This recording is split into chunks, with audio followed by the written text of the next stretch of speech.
Hey everybody, it's the Big K Experience and the Spilt Milk Show with the B. And today we're going to be talking about situations and solutions. The top 5 ways to turn her on. This is according to Fitness Magazine, of course.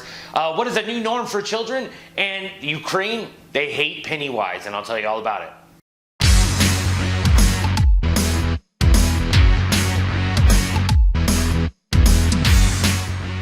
Alright, so over the weekend I was thinking about situations and solutions, and why? Because there's people out there that love to gossip, dude. It's just like one of their favorite things in the world is to gossip. And I thought, why do they care so much? And obviously it's because they care more about the situation than the solution.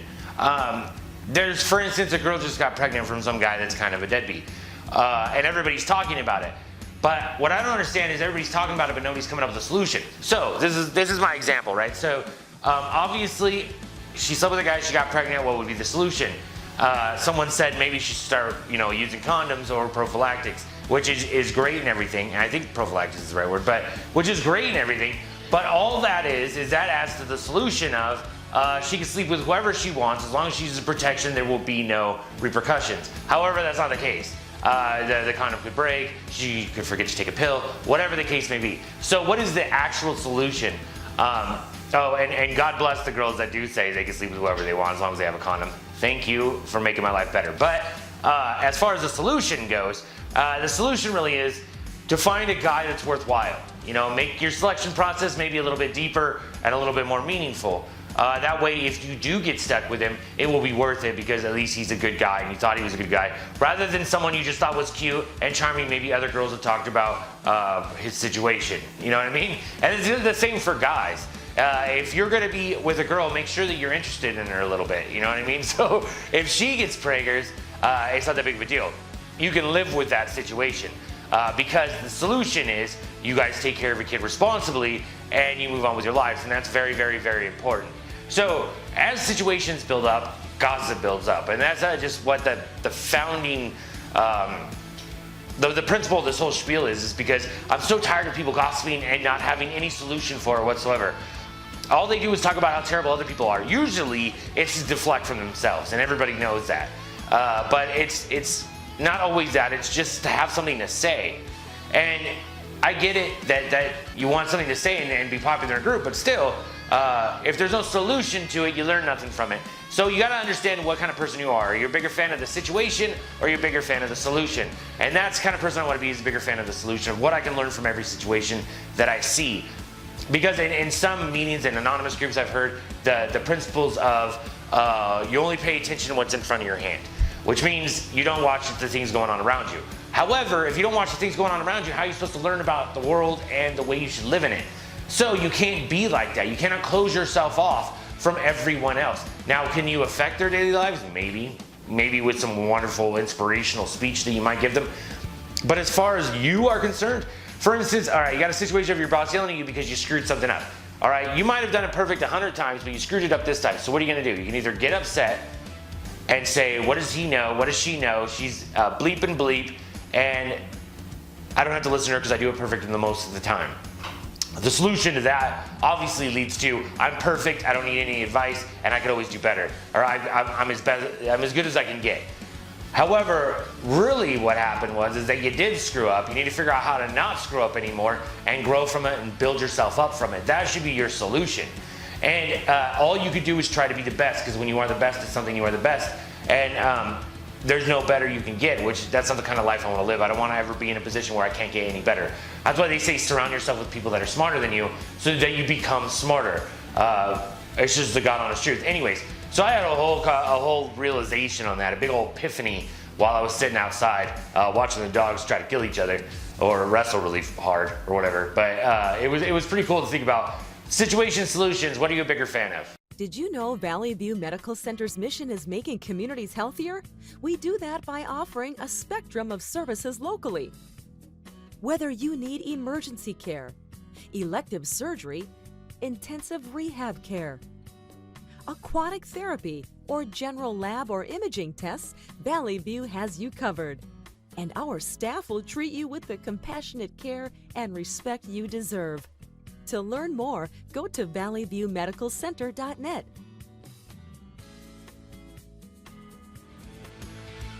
So Fitness Magazine and Yahoo surveyed men and women, asking them to reveal the details of their sex lives, including what turns them on. Not surprisingly, what turns on a younger woman is different than what lights up an older woman. Specifically, young adults between the ages of 18 and 34 say their biggest turn on is a sexy text or email. A sexy email? That's ridiculous. How old are these women that they still get sexy emails? I can get emails from a girl that lives in my neighborhood on Mountain View Drive and wants me to stop by sometime for sweet, sweet loving. If you did not know this, Mountain View Drive is like one of the top 7 most used street names in the US.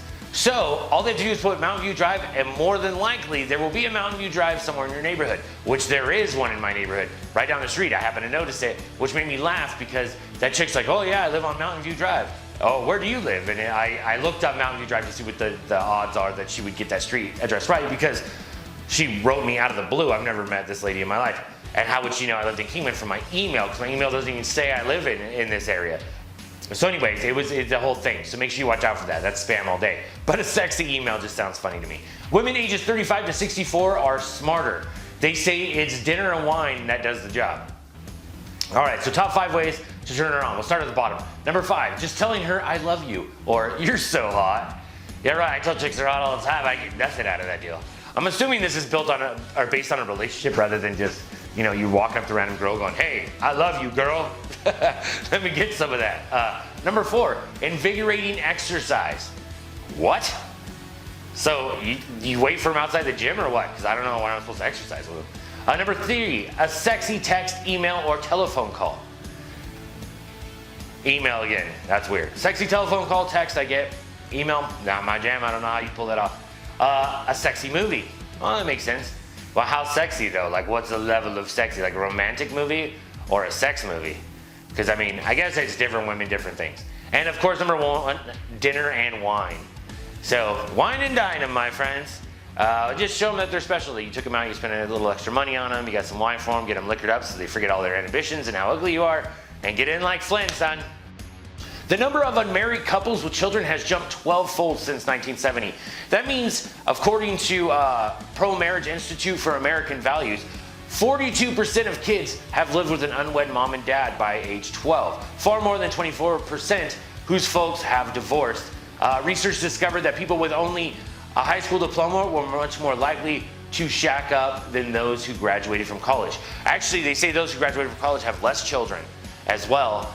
And of course, they have a lot of money because I'm assuming they got out of college, got a great job. So they want to save up, have a fancy wedding, have a nice house, they have 1 kid, blah, blah, blah, blah, blah. Or people that are broke are like, look, all I got to do is spend my nights with my lady or my man, and that's what I got. So we're not going to have a big fancy wedding, so we're going to have a bunch of kids, we're going to have a big family, and we're going to celebrate life. All awesome. My point of this whole story is that I saw an ad one time saying, bring your marriage back to life. Go to marriage counseling. All right, you don't want your child to grow up in a broken home, in a place where people don't love each other. Exactly, you don't. So if your marriage is that far gone, why would you go to marriage counseling? I mean, I understand if you want to spice up your marriage, or maybe find out how you can make your marriage even better, then you go to marriage counseling. But if you are not happy with one another and are fighting a lot, maybe marriage counseling will work, but there's obviously some deep-seated non-likability between the two of you, and you're dragging your child through it. So I would imagine if you separate, you probably have a happier life. I'm no marriage counselor though, and I wasn't raised in a single-parent household. My parents were together until the day my dad died, which I was 17. So I was raised in a 2-parent household, but the thing is that they weren't big fans of each other, and I noticed that growing up. So I don't know how it would have been if they would have got divorced and they would have got with maybe a man and a woman that they actually really enjoyed spending time with. But as far as I know, they did not like each other, and that definitely had an impact on my view of relationships. That you don't have to necessarily like each other to stay married, which is a terrible premise. However, back in the day, marriage wasn't about love, marriage was about a business proposition. So 2 people would get married in order to grow their name, or the man's last name, or whatever. Or have, solid stock in kids. But that's not the case anymore. Now we marry for love, which is a little different. That's why it's so brittle. See, way back when, I think Thomas Jefferson said, anyone who marries for love is a fool. Because when you make that business proposition, who are you going to support more? The person you could fall in and out of love with, or your business partner? The one that's supposed to help you carry on your legacy. Of course, the one that helps you carry on your legacy, you can work with, you can discuss things with, you can fight the good fight with. And then when you're with someone in love, you have to hide little things. You don't want to tell them you think someone else is cute. You don't want to tell them that they're doing a terrible job at whatever they're doing because you love them and you want them to be happy. So that's why marriage is so much more difficult these days, and it is becoming more difficult because it's not like it was up into the early 1900s when they decided that marriage should be for love. And I think it's the Boers people or whatever made the diamond the wedding ring, and if you really love her, you buy her a diamond. It literally reshaped the way Americans see marriage and the companionship of it. So all I'm saying is kids raised in a broken home, or maybe a more happy home or a more functional home. It depends on how you look at it in your perspective. Pennywise, not so welcome in the Ukraine. Meanwhile, over in the Ukraine, mysterious prankster has been dressing up as Pennywise, the evil clown from the popular It films. They have videos of him hiding behind pillars, waiting to jump out at people, hiding under bridges to jump out at people and scare him. You don't think it's that big of a deal, right? However, a video shot at a gas station shows a mysterious clown pretending to pour gas over people's cars after they go inside to pay. Some run for the hills, abandoning their vehicle, while others just get in their car and drive off. So like, whatever, dude. As long as I don't light a cigarette, I'll be right as rain. The clown opts for the classic popping out of trash can stunt. It may all seem funny, but the police aren't laughing, and the Transcarpathian prosecutor's office has begun criminal proceedings against the mysterious clown and the people behind his dangerous stunts. The makers of the now viral videos are suspected of creating and distributing material deemed to promote a cult of violence and cruelty. Whoa, that's a little extreme. As long as he's not hitting anybody or hurting anybody, I think we're okay. However, I guess it could escalate quickly, and all of a sudden these clowns the pranks are getting worse and worse and worse and worse. But they're not at the time. Our videos are not violence propaganda. Many claim that our stunts can give people heart attacks, but let me explain. We are not joking with old people and children. The prosecutor's office is also after us. All I can say is to simply wish them good luck. You'll never stop us. It's just the beginning. Wait for a new video. Ha! In your face, police. I'm gonna keep scaring people, even if I go to jail. That seems like a legitimate reason to go to jail. Why'd you go to jail? Because I like popping out of trash cans? Thanks for being part of my experience, the Big K Experience and the Spilt Milk Show with the B.